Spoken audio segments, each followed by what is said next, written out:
The Velorian stood in the corner of the barracks, trembling. Not from cold, the environmental controls were calibrated to human comfort, which meant nothing to her species, but from something else entirely. Fear, perhaps. Or the knowledge of what she was. Sergeant Major Cole Vance didn't look up from his datapad when they brought her in. He'd been informed of his reward 3 days ago, after the siege of Helix Station. Command had called it an honor. A companion-class Velorian, genetically engineered for battlefield support, assigned to him for the remainder of his service. He called it what it was, a burden. She's designation VX7, Sergeant Major, the liaison officer said, his voice carrying that practiced cheerfulness that made Cole want to break teeth. Top of her batch. Enhanced sensory capabilities, tactical data processing, and of course, the empathic bonding suite. She'll be invaluable in the field. I work alone. With respect, sir, after what happened on Helix, get out. The officer left. The Velorian didn't. Cole finally looked at her. She was small, barely 5 feet, with pale lavender skin stretched over a frame that seemed designed for efficiency rather than durability. Her eyes were too large, too dark, like pools of ink that reflected nothing. The neural ports along her temples glowed faint blue, indicating active processing. Expendable. That's what the Velorians called this class. Bred in tanks, programmed for service, designed to be replaced when damaged beyond field repair. The Galactic Compact had outlawed the practice decades ago, but the war with the Keth Dominion had resurrected old sins in new packaging. Do you have a name? He asked, his voice flat. A real one, not a designation. The trembling stopped. Those dark eyes fixed on him with an intensity that made his skin prickle. I was not given one, Sergeant Major. I was told you would provide one if you wished. Or, I can remain VX7. Most handlers prefer the designation.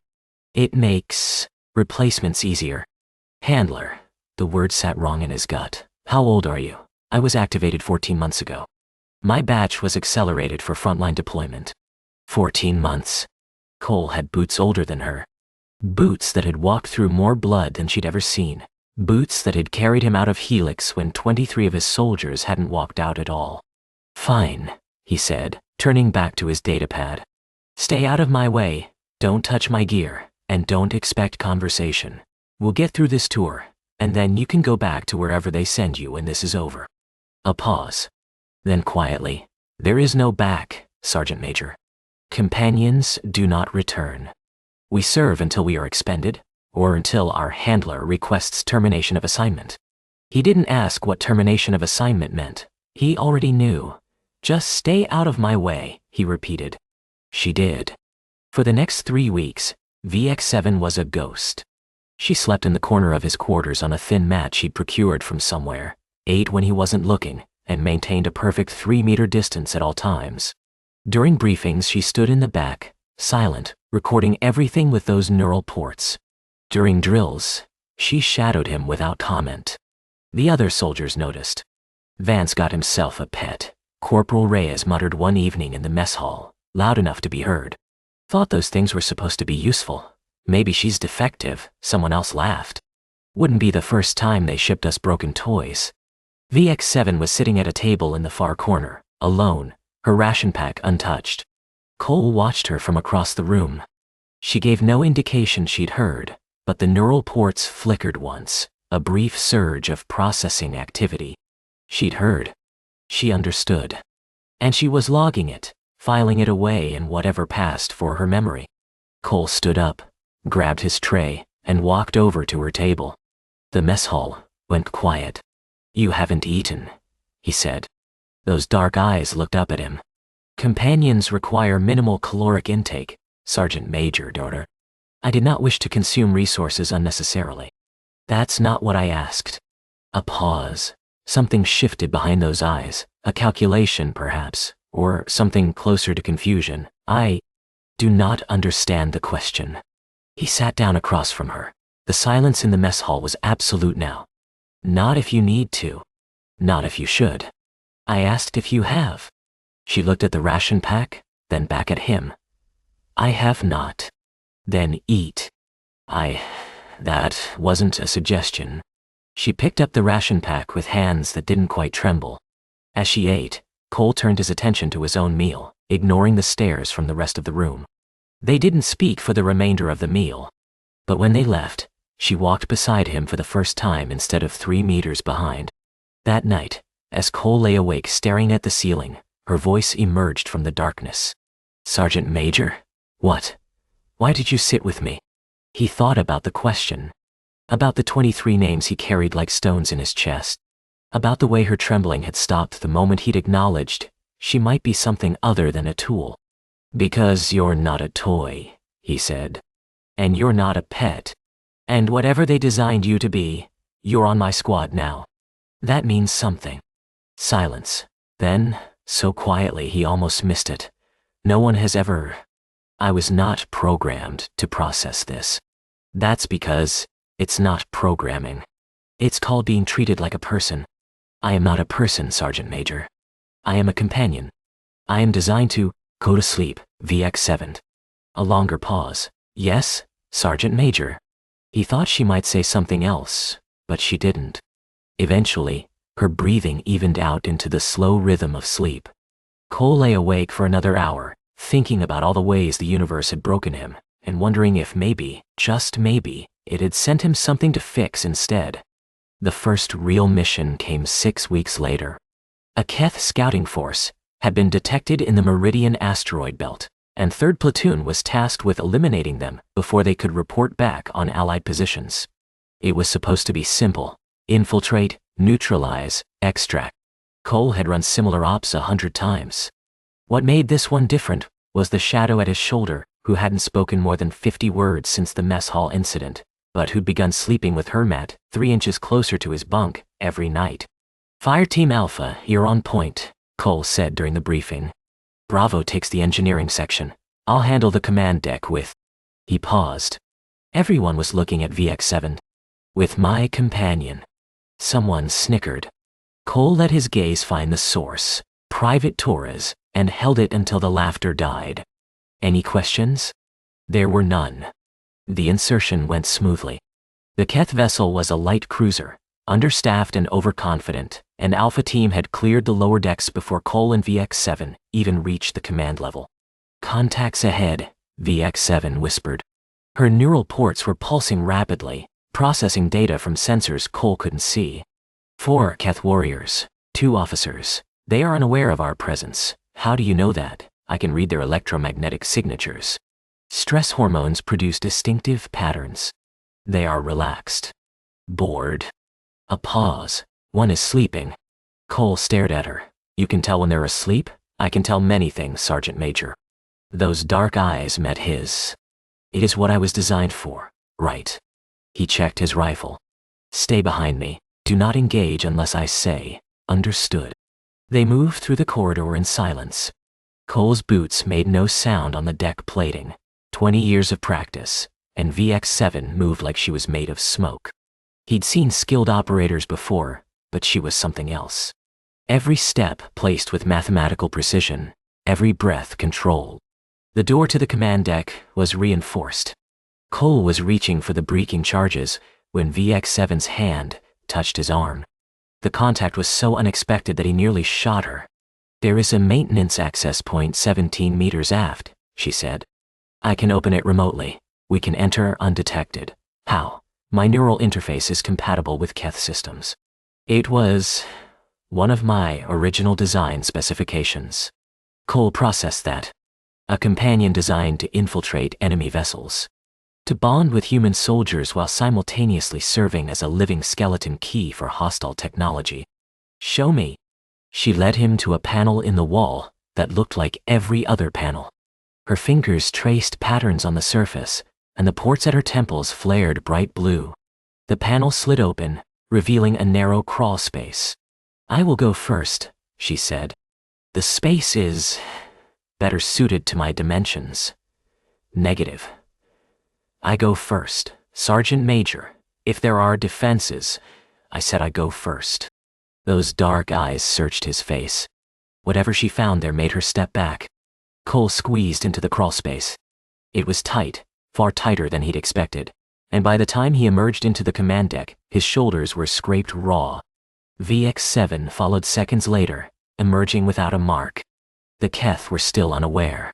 6 of them, arranged exactly as she described. Cole raised his rifle.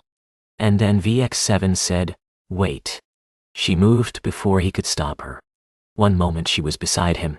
The next, she was among the Keth, her small form weaving between them like water through stones. She didn't fight. She couldn't. She had no weapons. But she touched each of them in turn, her fingers finding the nerve clusters that Cole couldn't see. They dropped. All 6, in the span of 4 seconds. VX-7 stood in the center of the room, breathing hard, the ports at her temples burning so bright they cast shadows. "They are not dead," she said. "Neural disruption only. You may secure them at your leisure." Cole lowered his rifle. "You never told me you could do that. You never asked." She swayed slightly. "I apologize. The technique is taxing. I may require a moment." He caught her before she fell. She weighed almost nothing, her body light and hollow-boned like a bird. "Why didn't you tell me you could do this? Because..." She struggled to focus. "Because it is the function that makes me valuable. And valuable things are used until they break. I did not wish to be used." Cole set her down gently against the wall. Her eyes were closing, the neural ports fading to a dim flicker. "Rest," he said. "I'll handle the rest. You were not angry?" He thought about it. About the 6 unconscious Keth. About the way she'd moved, the way she'd hidden this part of herself for weeks, because she'd learned that being useful meant being expendable. "No," he said. "I'm not angry." Her eyes closed. "I have never, no handler has ever, sleep." "That's an order." She slept. Cole secured the Keth, called for extraction, and sat beside her in the silence of the captured ship. When the rest of the platoon arrived, they found him there, his hand resting on her shoulder. "Sergeant Major?" Corporal Reyes said, her voice uncertain. Is it damaged?" Cole looked up. His eyes were cold. "She," he said, "is resting. And if anyone calls her it again, they'll be running laps until their legs fall off. Are we clear?" "Yes, Sergeant Major." "Good. Duh. Now get these prisoners secured. We're going home." VX-7 didn't wake until they were back on base. When she did, she found herself in Cole's bunk instead of her mat on the floor, with a blanket that smelled like human warmth tucked around her shoulders. "You moved me," she said. "You needed actual rest. The floor's cold. Companions do not require comfort." "Tough. You're getting it anyway." She was quiet for a long moment. Then, "Sergeant Major, may I ask a question?" "Go ahead. Why do you care what happens to me?" Cole leaned back in his chair, the dim light catching the scars on his face. 23 names. 23 ghosts that walked with him everywhere he went. "Because someone should," he said.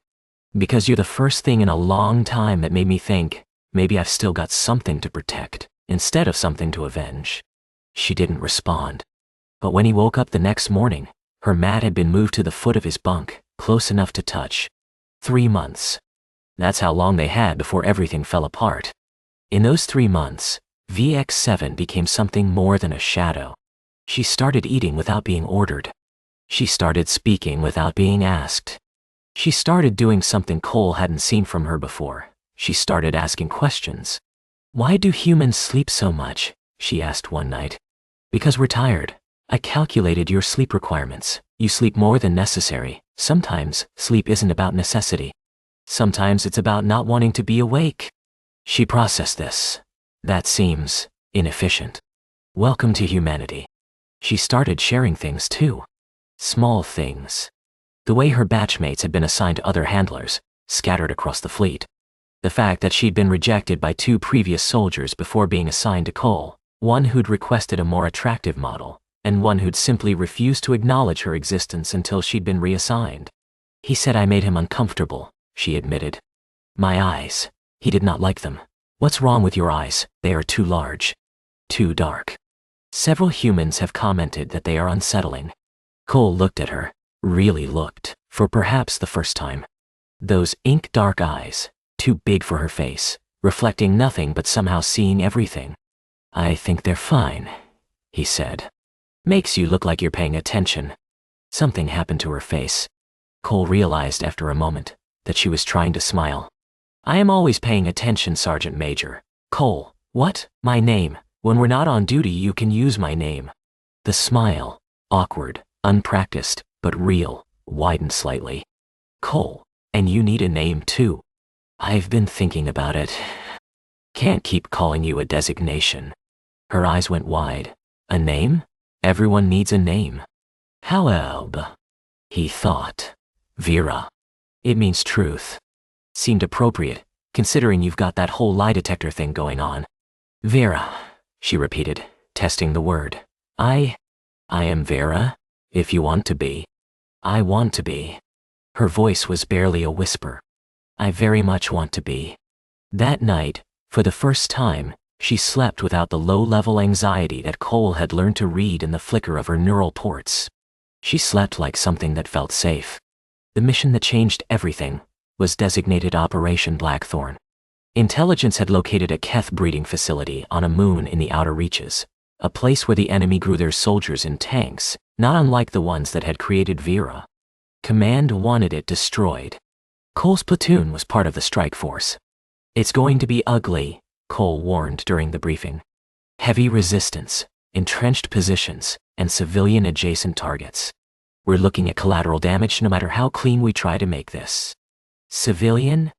Vera asked later, when they were alone. "There are no Keth civilians. The breeding tanks.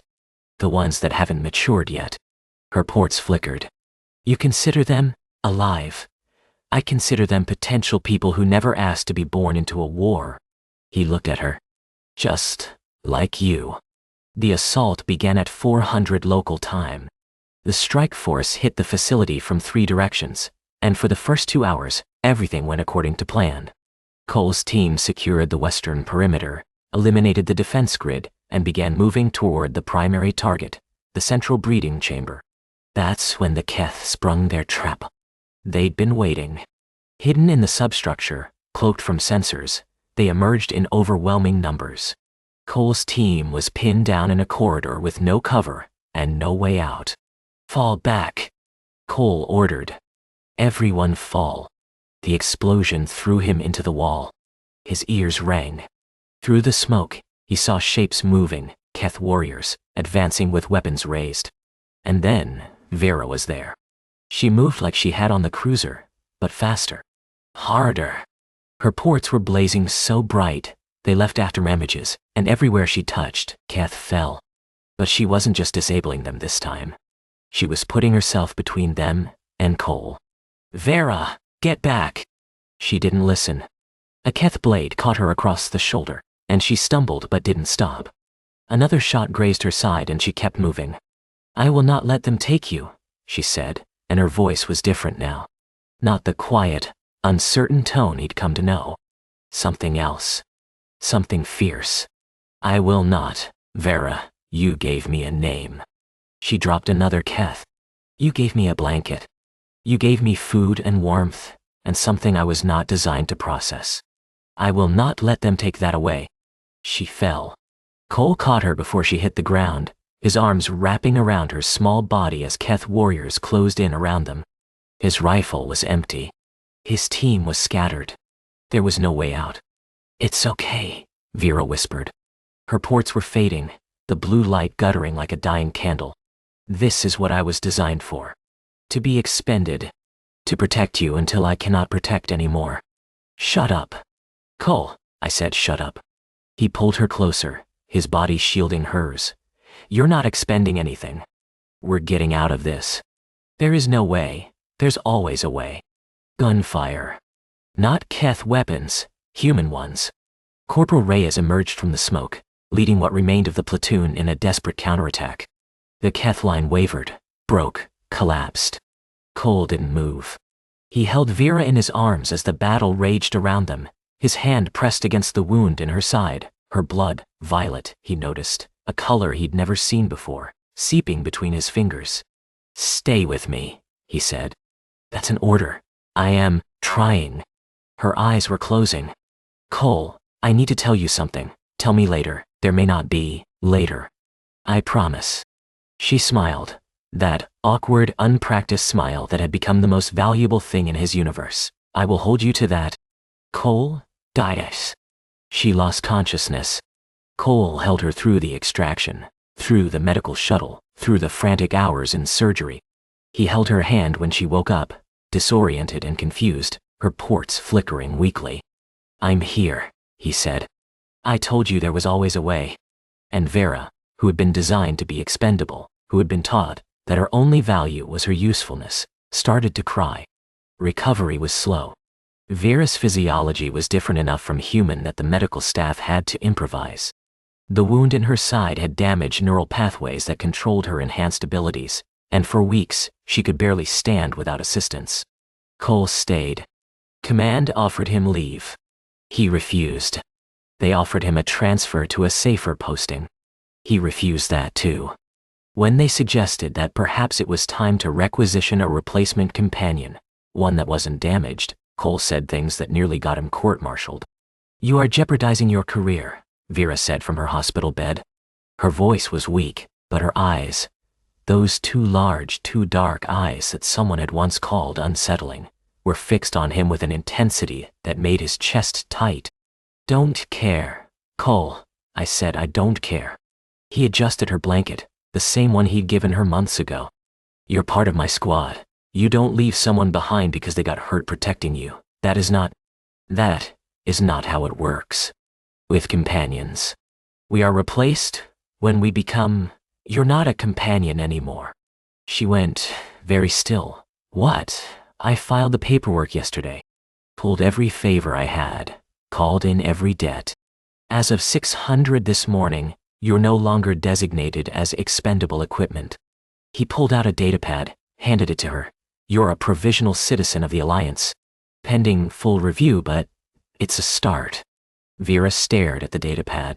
Her hands were shaking. I don't understand. You're a person, Vera. You've been a person since the day they grew you in that tank. The compact didn't give you rights because it was convenient not to. But convenience isn't the same as right. He leaned forward. You saved my life. You've saved a lot of lives. You deserve to exist as more than a tool. But what am I supposed to do? I was designed for service. For bonding. For being someone's. Then be someone's by choice, Cole said. Not because you were programmed to. Not because you have to. Because you want to. The tears were back. Violet, like her blood, trailing down her lavender cheeks. I don't know what I want. That's okay. Neither do I. We can figure it out together. She reached out and took his hand. Her fingers were delicate, hollow-boned, but her grip was surprisingly strong. Together, she repeated. Yeah, and if I choose to stay with you, not because I was assigned, not because I was designed to bond, but because you what? Because you are the first person who ever made me feel like I was worth something beyond my function. Cole's throat tightened. 23 names. 23 ghosts. And here, in this sterile hospital room, something new.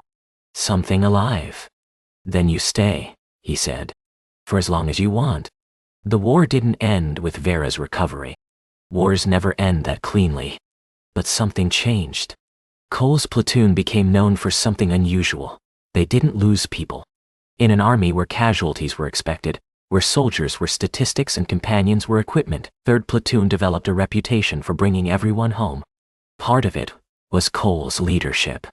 Part of it was the soldiers who'd learned something from watching their sergeant major sit beside a hospital bed for 3 weeks. But most of it was Vera. She didn't fight. Her combat abilities never fully recovered from the damage at Blackthorn. But she did something else. She planned. She analyzed. She found the paths through danger that others couldn't see. And when things went wrong, she was there, not as a weapon, but as a voice. 3rd Platoon, fall back to secondary positions. Cole, there's an ambush in Sector 7. Reroute through the maintenance tunnels.